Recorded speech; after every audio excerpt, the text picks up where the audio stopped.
Au cours de l'exploration de l'espace, l'homme est parvenu, en très peu de temps, à mettre en orbite autour du globe des vaisseaux spatiaux. Les Russes, après plusieurs échecs, ont mis au point la fameuse capsule Soyouz, qui depuis près de 60 ans demeure un modèle de fiabilité pour des rencontres dans l'espace. Les Américains sont allés encore plus loin. Durant la décennie des années 60, ils ont construit la fusée la plus puissante de l'histoire, la fusée Saturne, qui n'a jamais connu le moindre échec lors de son évolution. Saturne avait comme mission de mettre en orbite terrestre l'impressionnant vaisseau Apollo, qui a conquéri la Lune à 6 reprises. Toutes ces missions nous ont démontré de façon admirable le savoir-faire de l'homme. La science repoussait sans cesse les limites. Mais toute conquête ne se passe pas sans drame. Le 24 avril 1967, le cosmonaute Vladimir Komarov meurt à bord du Soyouz 1 lors d'un violent impact au sol. Le 30 juin 1971, l'équipage du Soyouz 11, avec Georgi Dobrovolski, Viktor Patsaïev et Vladislav Volkov, est tué après le désamarrage de la station spatiale Salyut 1, après un séjour de 3 semaines en orbite autour du globe. Les Américains ne sont pas en reste. Le 27 janvier 1967, Virgil Grissom, Edward White et Roger Chaffee périssent tous les trois à bord de la capsule Apollo 1 lors d'essais au sol. Les accidents ont été nombreux au sol, coûtant la vie à 11 astronautes et cosmonautes lors d'entraînements.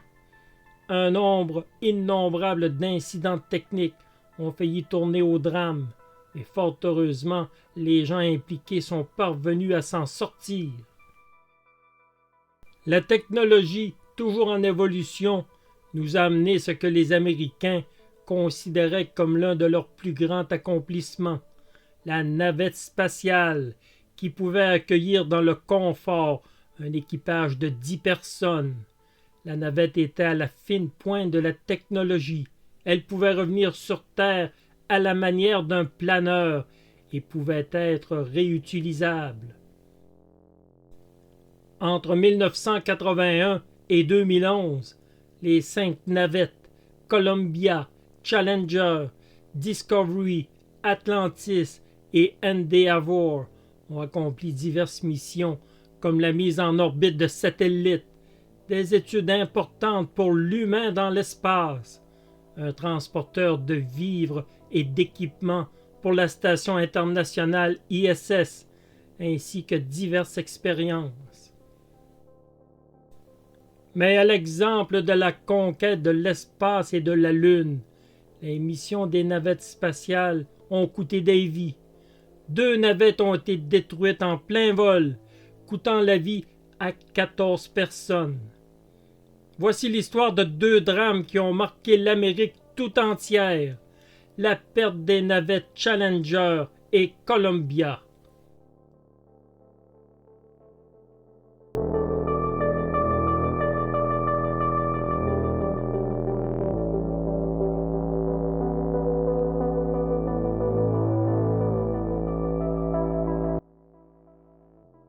Lors du décollage d'une navette, nous retrouvons principalement 3 ensembles.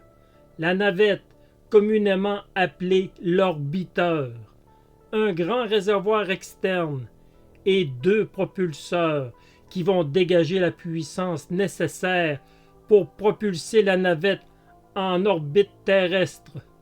Ces 3 ensembles font plus de 2000 tonnes. Il est à préciser que les 2 propulseurs, au moment où ils se détachent, vont se retrouver dans l'océan pour être réutilisés par la suite, tandis que le réservoir externe va se consumer lors de son retour sur Terre. Par la suite, la navette utilise ses moteurs pour corriger sa trajectoire et devient parfaitement autonome jusqu'à son retour sur Terre.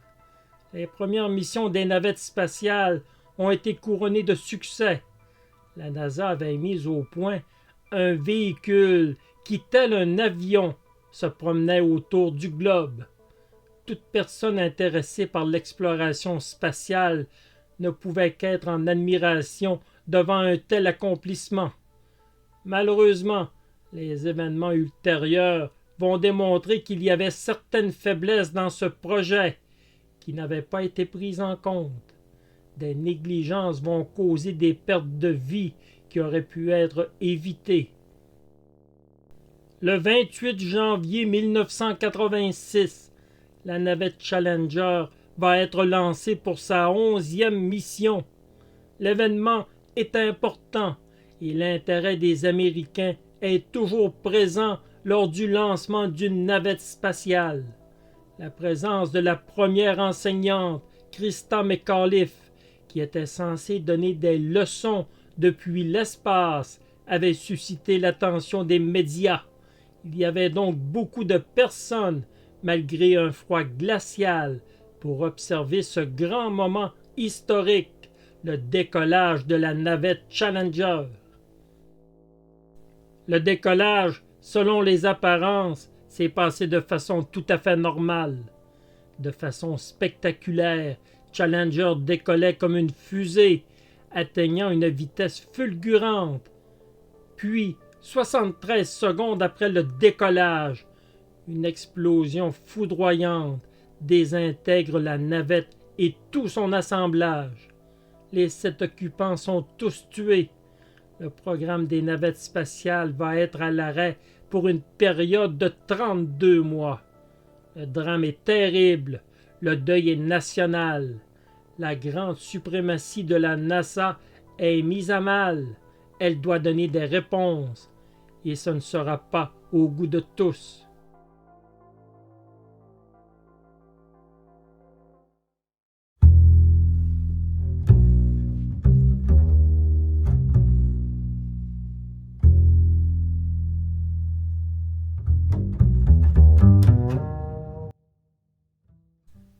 Au début du projet des navettes spatiales, l'analyse des risques a toujours été controversée.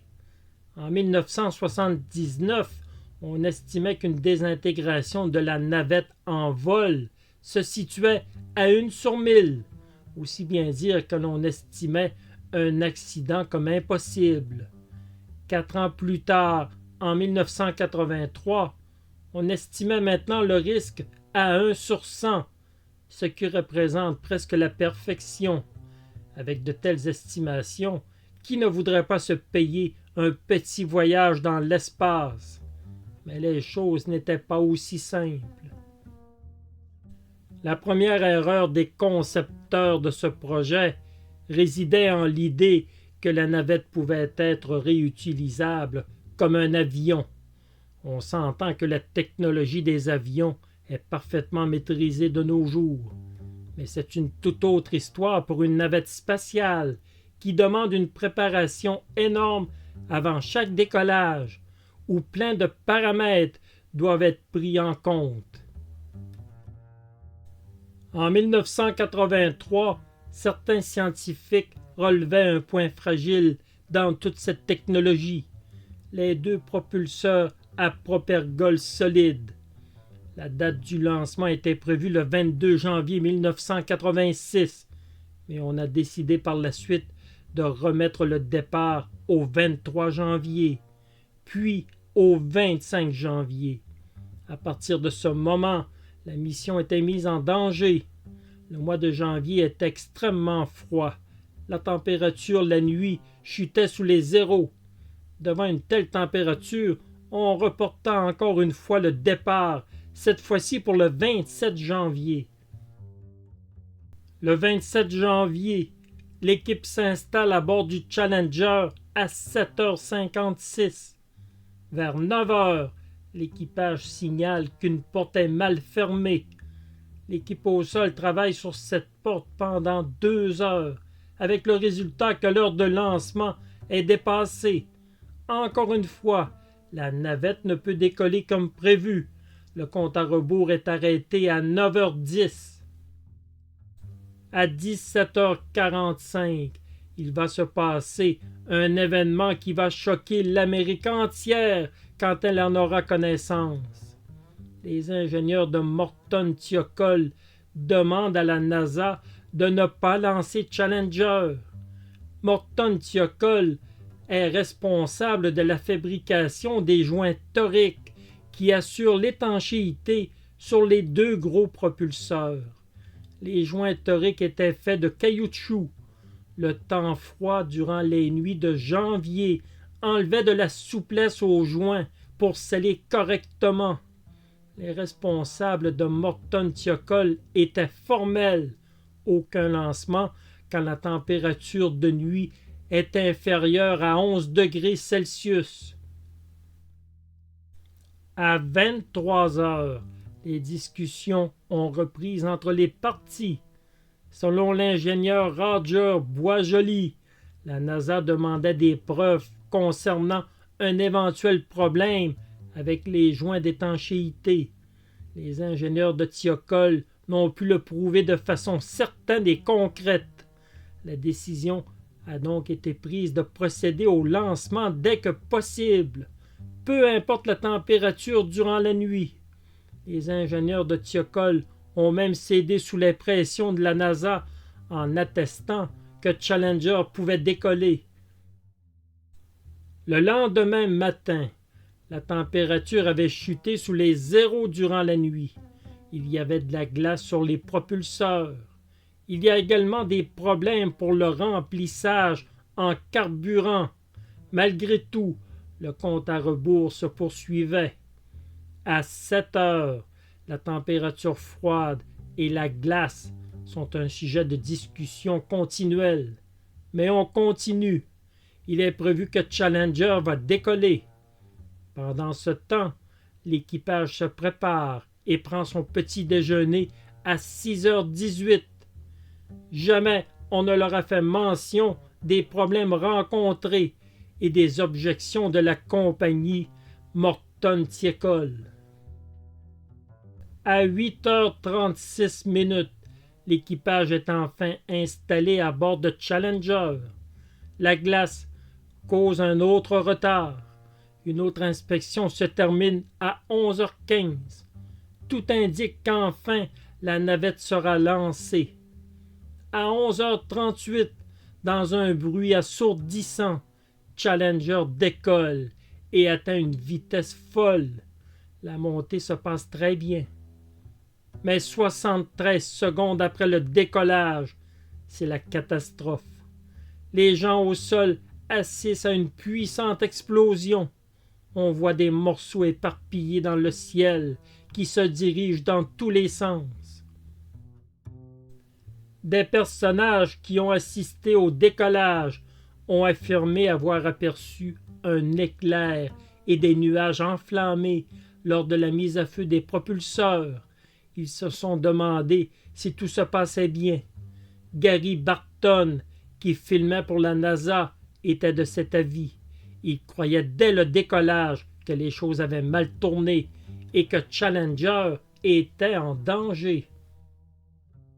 Du côté de la NASA, le centre de contrôle n'avait rien relevé d'anormal.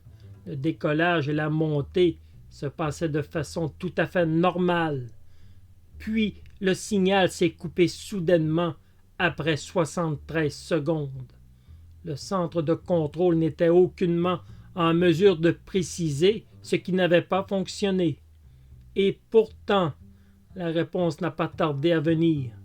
Les enquêteurs ont rapidement aperçu sur les images une flamme provenant de l'un des propulseurs qui était relié au joint torique. On connaissait déjà la cause de ce drame. Les fameux joints toriques qui étaient au centre de toutes les discussions. Un danger signalé par le constructeur, mais ignoré par les responsables de la NASA. Un scientifique, Richard Feynman, est demandé pour enquêter sur ce drame qui a profondément ébranlé la nation tout entière. Feynman était un homme qui avait participé au projet Manhattan. Il était quelqu'un qui allait droit au but. Bien que réticent au début, il s'impliqua activement dans l'enquête. Il aura un rôle important parmi tous les experts impliqués pour que la vérité éclate. Feynman rencontra une opposition non avouée durant son enquête. Bien qu'on lui avait promis une entière collaboration, il se rendit compte qu'on lui cachait des choses.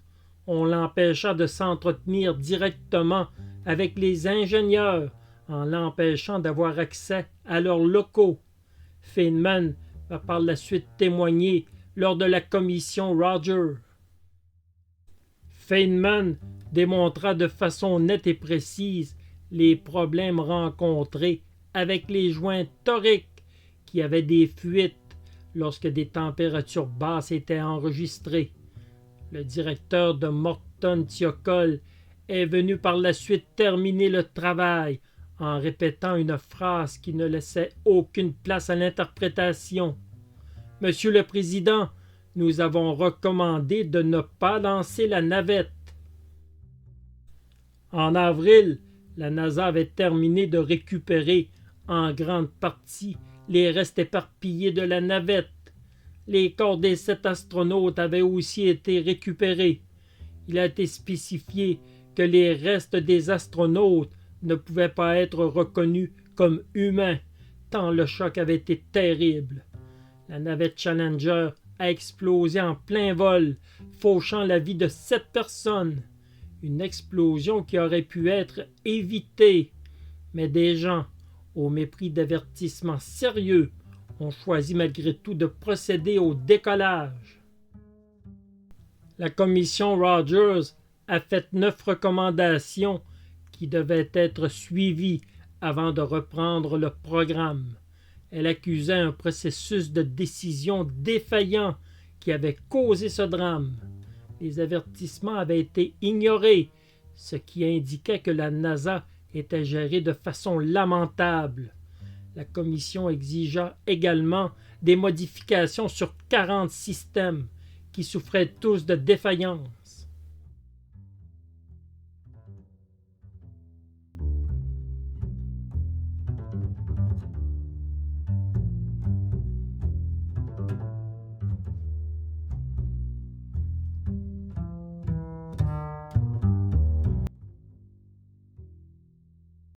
Le 12 avril 1981, la navette Columbia fut la première à s'élancer dans l'espace. Elle réalisa avec succès 27 missions pour 300 jours en orbite autour du globe. Elle sera la première navette à être pilotée par une femme, Helen Collins, en 1999. Dès ses débuts en 1981, il y avait déjà des problèmes avec les tuiles protectrices qui étaient indispensables pour une rentrée dans l'atmosphère terrestre. On avait décelé la perte de tuiles de la queue de la navette au décollage, mais il n'y eut aucune conséquence. La navette était revenue sans difficulté sur Terre. Durant près de 22 ans, Columbia n'affichait que excellence et fiabilité. Mais la chance allait bientôt tourner. Un autre drame concernant les navettes se profilait à l'horizon. Le 16 janvier 2003, la navette fut lancée du Kennedy Space Center pour une mission de 16 jours. Cette mission portait le numéro STS-107. C'était la 113e mission du programme des navettes américaines. Des expériences sont bien sûr au menu dans le domaine de la biologie, de la recherche biomédicale et dans divers domaines scientifiques. Le 1er février 2003, il était l'heure pour la navette Columbia de rentrer sur Terre. À 7h49, Houston oriente la navette pour la descente. Columbia a la permission pour quitter l'orbite. À 8h15, Columbia survole déjà l'océan Indien.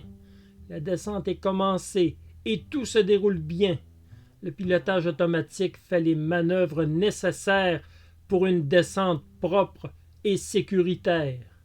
La navette se retrouve maintenant sur le ventre, le nez vers l'avant, avec les tuiles protectrices qui vont la protéger lors de la rentrée dans l'atmosphère. À 8h42, Columbia survole maintenant l'océan Pacifique sur une altitude de 144 km à une impressionnante vitesse de 27 000 km/h. 2 minutes plus tard, c'est la rencontre avec la haute atmosphère. La température sous le ventre de la navette est élevée. Les tuiles thermiques sont indispensables.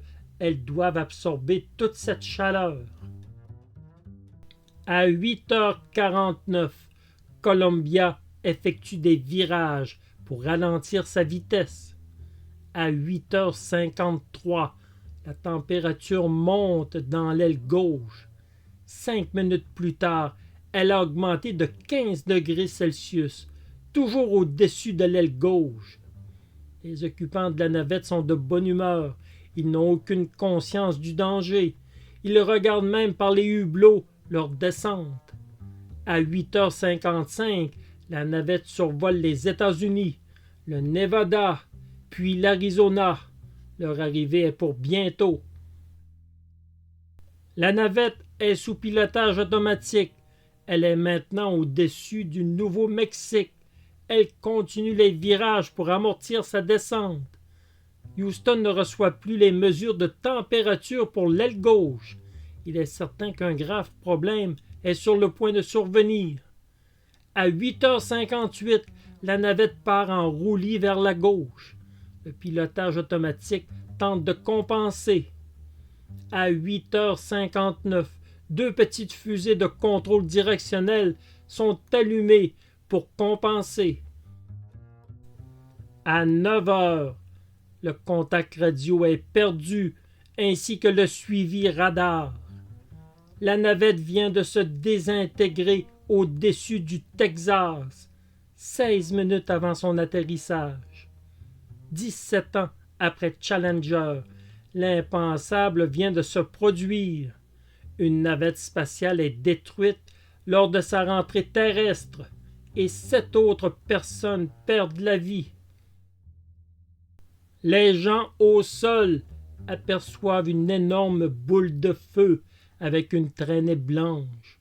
Le bruit est énorme. Des mesures de sécurité et des changements majeurs avaient été apportés entre 1986 et 1989. Tous les vols s'étaient passés depuis sans encombre. Il fallait découvrir au plus vite ce qui avait causé ce nouveau drame. Le programme des navettes spatiales est interrompu pour la 2e fois.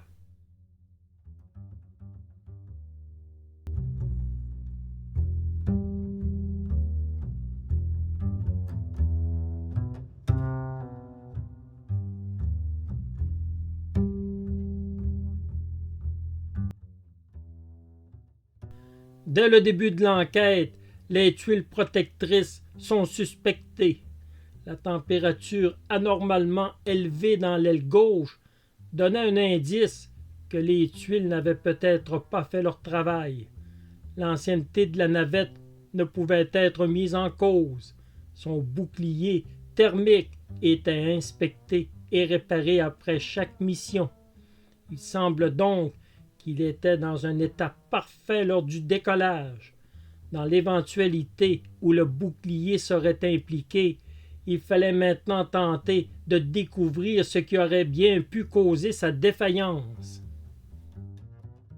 On étudia le logiciel de pilotage automatique, le fonctionnement des moteurs ou la possibilité d'un mauvais angle de rentrée dans l'atmosphère.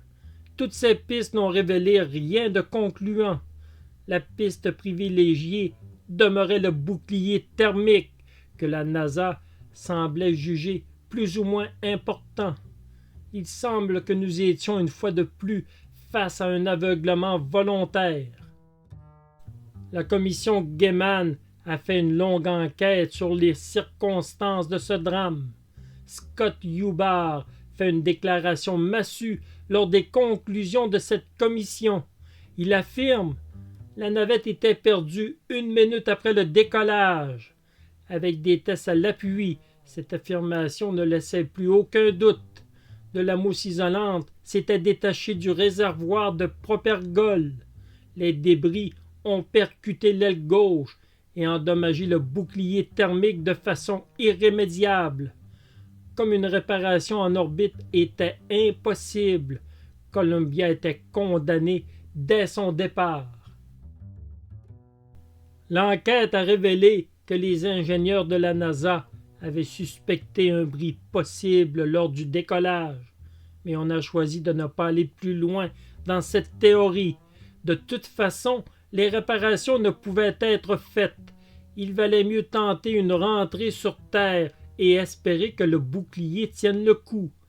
Mais c'était loin d'être le cas. Des tests effectués dans les mêmes conditions ont laissé un trou béant de 40 cm par 40 cm. Le rapport blâmait une fois de plus la NASA, qui ne semblait pas avoir appris de ses erreurs lors de l'explosion de Challenger. Une fois de plus, les prises de décision et la hiérarchie étaient remises en cause. Les problèmes avec la mousse isolante étaient connus des dirigeants, mais avaient été traités plus ou moins sérieusement. La NASA parlait de maintenance, alors que la commission faisait mention d'un problème majeur.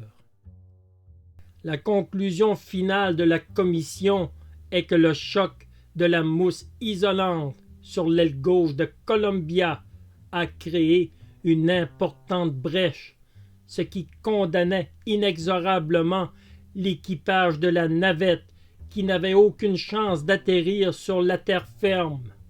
D'importantes mesures seront prises pour les vols ultérieurs.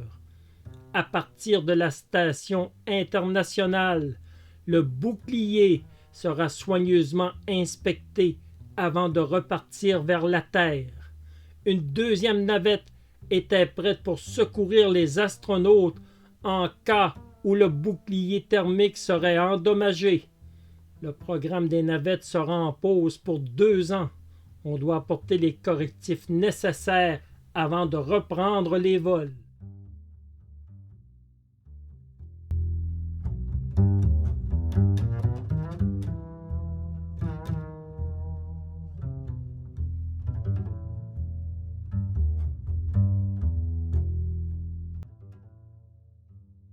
De 1981 à 2011, le programme de navette spatiale américaine a effectué l'impressionnant total de 135 vols. La navette était un orbiteur qui pouvait accueillir dans le confort un équipage de 10 personnes.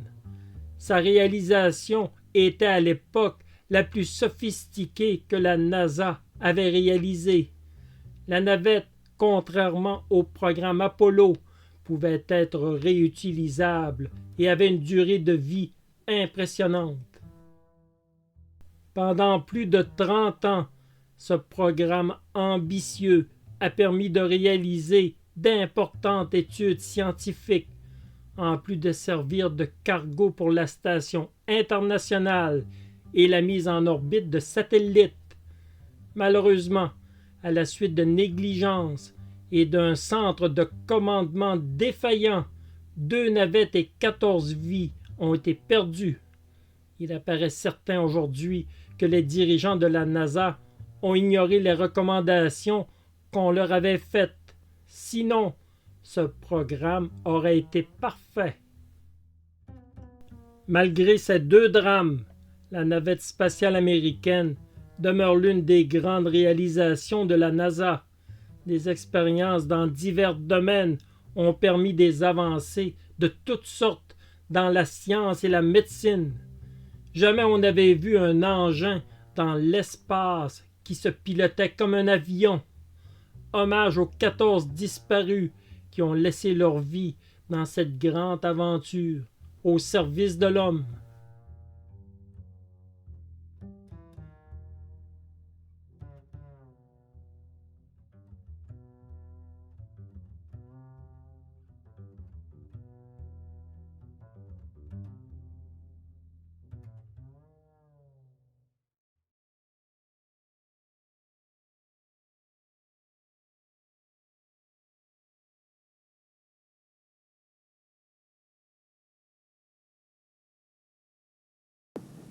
Throttling up, 3 engines now at 104%. Challenger, go with throttle up. Challenger, go with throttle up.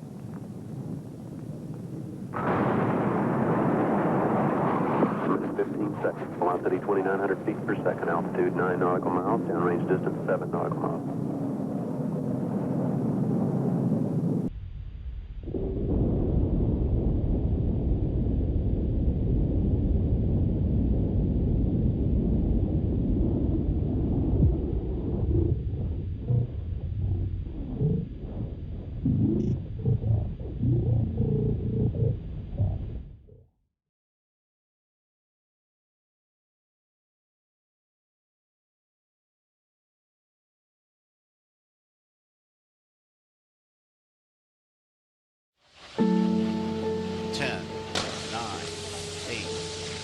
We have a go for main engine start. 5, 3, 2, 1. We have booster ignition and liftoff of Space Shuttle Columbia.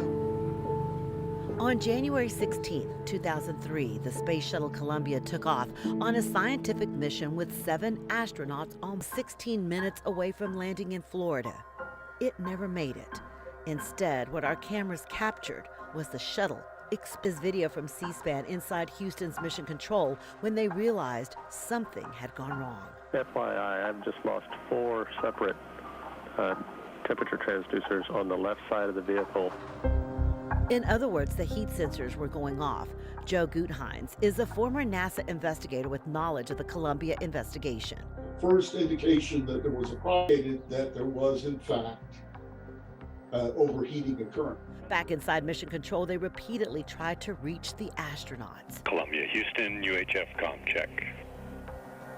According to NASA, the last transmission from Colonel Rick Husbands was minutes before. His final words, Roger, and then silence. It's believed that there were 60 to 90 seconds that existed where the astronauts would have been aware that there was something going wrong. GC flight. Fly GC, lock the doors. NASA declared a state of emergency and sent search and rescue crews to East Texas when parts of the shuttle began raining down. Pieces fell over 2,000 square miles. Matt Orwig was the U.S. Attorney over the Eastern District of Texas and helped lead the investigation. He says it was considered the largest crime and recovery scene in U.S. history. It was the largest and just complex. 84,000 pieces were recovered, pieced together then to solve the mystery of what caused the explosion. Initially, there was concern the explosion was intentional because there was an Israeli astronaut on board, and authorities feared he might be a target, so they increased security for the landing. We weren't that far removed from 9/11, and so there was consideration that it could have been a terrorist attack of some kind. NASA raced to recover as much of the shuttle as possible to determine the cause, so thousands of law enforcement officers and soldiers were called in to help recover the parts. While most people turned over what was found, a few residents wanted to keep it. That was considered a crime. People naturally thought that they should be able to keep that or wanted to keep it, and we just stressed the importance. A few people were prosecuted for not turning over pieces of the shuttle, but eventually nearly 40% of it was recovered, including the left wing. WFAA was there when a rancher found it. The left wing was critical to the investigation because NASA eventually determined the heat tiles on the wing were damaged on takeoff. The left wing is what actually got hit by a piece of the foam from the main tank. The piece that hit the orbiter was about a little less than 2 pounds in weight. So anything dealing with that left wing, that was 0.0 in the investigation. Gutheinz says NASA knew a piece of the foam had struck the left wing on takeoff, but determined it wasn't a problem. Even WFA's anchors reported that in the first hour of our coverage. And that hole led to the destruction of the orbit. I can see your camera. Okay. Among the things recovered was some video from inside the orbiter of the astronauts as they prepared for re-entry. We found this C-SPAN video on YouTube. And it's really neat. It's a bright orange yellow out over the nose. You see them going through their final checklist and looking outside the orbiter. This is amazing. It's really getting really bright out there. Yep. I don't want to be outside now. But minutes later, they would all perish. All of their remains were recovered in East Texas. Every time human remains were recovered, they would pause everything and have a moment of silence. What is incredible is that 2 decades later, pieces of the shuttle are still being found, a reminder of this tragic historical event that took place over the Texas sky. In Dallas, I'm Rebecca Lopez.